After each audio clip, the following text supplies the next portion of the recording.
नमस्कार साथियों, स्वागत है आप सभी का शुभम ऑफिशियल चैनल पर।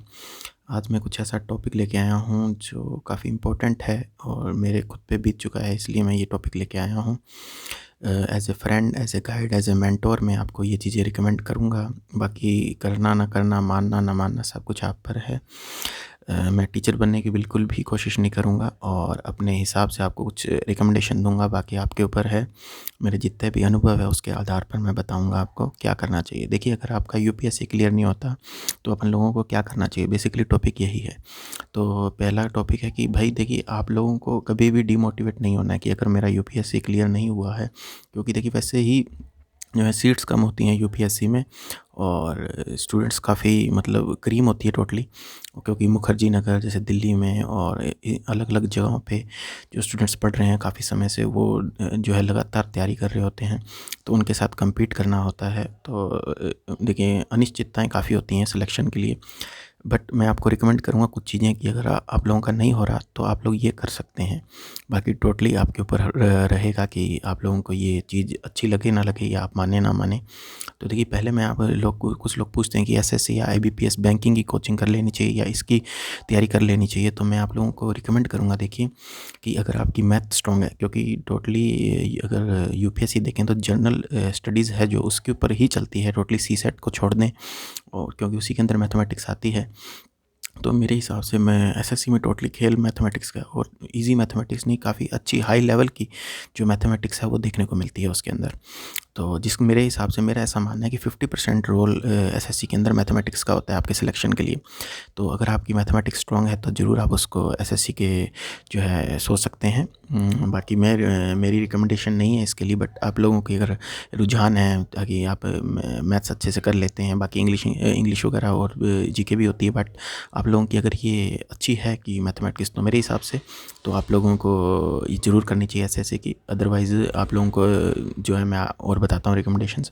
और अगर आप बैंकिंग का सोच रहे हैं तो अगर आप की एक्यूरेसी स्पीड है, अगर आपको लगता है कि मैं कर लूँगा, क्योंकि इसका एक चीज़ है, इसके फ़ायदा जो मैं बता दूँ कि इसका जो प्रोसीजर है वो काफ़ी फास्ट है। आपसे 6 से 7 महीने के अंदर आपका ये पूरा प्रोसीजर हो जाता है और ज्वाइनिंग दे देते हैं। तो अगर आप लोग सोच रहे हैं कि मैं कर सकता हूँ और कहीं से कोचिंग लेके बहुत स्पीड से मैं कर लूँगा तैयारी, तो ज़रूर आप लोग जा सकते हैं, क्योंकि इसमें टाइमिंग का खेल काफ़ी रहता है। और अगर आप आप सोच रहे हैं कि मैं टाइमिंग बेस्ड, एक्यूरेसी बेस्ड जो एग्ज़ाम्स हैं निकाल सकता हूँ, तो ज़रूर आपको आईबीपीएस की करनी चाहिए। बट अब जो मैं आपको पॉइंट लेके आ रहा हूँ वो मैं रिकमेंड करूँगा अगर आप लोग कर सकते हैं तो। हालांकि मैं टोटली अभी सरकारी बेसिस पे बता रहा हूँ कि आपको सरकारी नौकरी के अंदर अगर आपका यूपीएससी में नहीं हो रहा है तो क्या ऑप्शंस रहते हैं आपके पास। तो मैं आपको कहूँगा स्टेट पीसीएस की तैयारी, तो उसमें भी एडमिनिस्ट्रेशन रैंक की आप लोग, हालांकि यूपीएससी वाले सब स्टेट एडमिनिस्ट्रेशन की देते ही हैं, ये कोई नई बात नहीं है बताने वाली।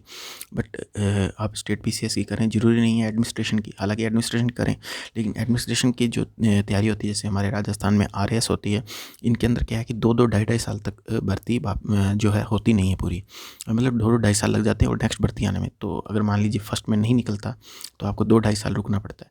तो आप लोग, ज़रूरी नहीं है ये करें, आप लोग बीएड कर सकते हैं, क्योंकि स्टेट लेवल पे काफ़ी अच्छी टीचर्स की वैकेंसी आती है, तो आप उसकी तैयारी कर सकते हैं। और नहीं तो आप जैसे विलेज डेवलपमेंट ऑफिसर हैं, पटवारी है, और अपने जितनी भी अलग अलग एलडीसी लेवल की हैं, अगर आपको सिर्फ सरकारी नौकरी लेनी है एक बार तो वो आप कर सकते हैं। फिर उसके बाद ज़रूर फर्दर जो है स्टेट एडमिनिस्ट्रेशन की तैयारी कर सकते हैं। और अगर आपके अटैम्प्ट्स बचे हैं, जैसे यूपीएससी में 3 या 4 अटैम्प्ट्स में नहीं हो रहा है, तो आप ज़रूर यूपीएससी में फिर बाद में एक जॉब पकड़ के और ज़रूर ट्राई कर सकते हैं। देखिए, ये सरकारी नौकरी में मेरे अपने अनुभव के आधार पे मैं आपको बता रहा हूँ कि ये आप कर सकते हैं।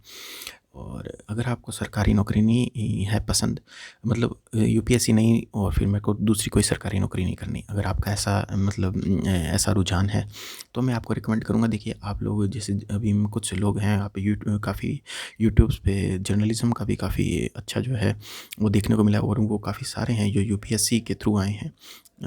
तो हालांकि यूपीएससी के थ्रू इन द सेंस कि मतलब उन्होंने यूपीएससी की तैयारी की बट उनका हुआ नहीं, तो उन्होंने दूसरी तरफ ऑप्ट किया। तो ऐसे मतलब एक है चैनल बनाया उन्होंने, और न्यूज़ चैनल है वो, मतलब, और उस पे वो काफ़ी अच्छी न्यूज़ देते हैं। तो इस तरीके से अपन लोग भी ये सोच सकते हैं इस तरीके का। और नहीं तो आप बहुत से देखिए चीज़ें हैं जो आप कर सकते हैं प्राइवेट सेक्टर में। अगर आप लोग जाना चाहें, अगर आप यूपीएससी हैं और प्राइवेट सेक्टर का, तो मेरे ख्याल से एडमिनिस्ट्रेशन से और प्राइवेट सेक्टर में आप फिर जाते हैं तो आप लोगों का एक बार वो जो आपको एडमिनिस्ट्रेशन का जो शौक़ है वो नहीं मिल पाएगा। फिर आपको एंटरप्रेन्योर या जो ऑप्शन है वही सबसे बेस्ट लगता है मुझे, अगर आपको नॉन सरकारी सेक्टर का आप सोच रहे हैं तो। बट ये सरकारी के अंदर आप सोच रहे हैं, जो जो मैंने रिकमेंडेशंस दी हैं वो आप कर सकते हैं।